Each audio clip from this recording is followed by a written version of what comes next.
এই ১৬ বছরের কিশোরের মরদেহ উদ্ধার করেছেন হাটহাজারী মডেল থানার পুলিশ।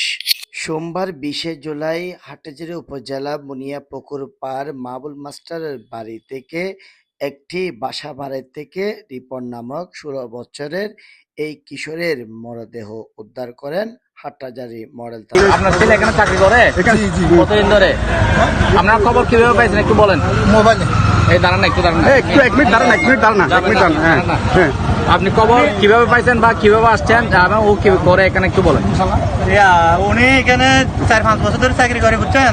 তো এখানে দুদিন পরে চা দোকান চাকরি করে ২-৩ দিন বাড়িতে ছিলাম, বাড়ি থেকে আসি ওখানে আজকে একদিন পরে শুনছি যে উনি আজকে মানে মারা গেছে। মানে কি কারণ, এটা কোনো কারণ উদ্দেশ্যে আমরা জানি না। এখন আছে আমরা দেখতেছি ওনাকে লাশ পাওয়া আপনার কে গেছে। হন? আপনার কে হন? ওটা আমার ভাইয়ের ছেলে। ভাইয়ের ছেলে? আপনার ছেলে? ও এখানে কতদিন ধরে থাকে? ৪-৫ বছর। কোথায় চাকরি করতো? মনিয়াপুকুর।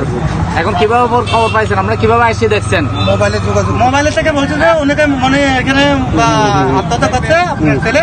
আপনার ছেলেকে একটু নিয়ে আচ্ছা, আপনারা খবর পাইছেন, আমি কিভাবে দেখছেন? এখানে আসার পর কিরকম দেখছেন? ঝুলন্ত পাওয়া গেছে ওনাকে। হ্যাঁ? ঝুলন্ত পাওয়া গেছে। ঝুলন্ত হয়ে গেছিল। আপনি কিভাবে দেখছেন জিনিসটা? ঝুলন্ত দেখছেন না?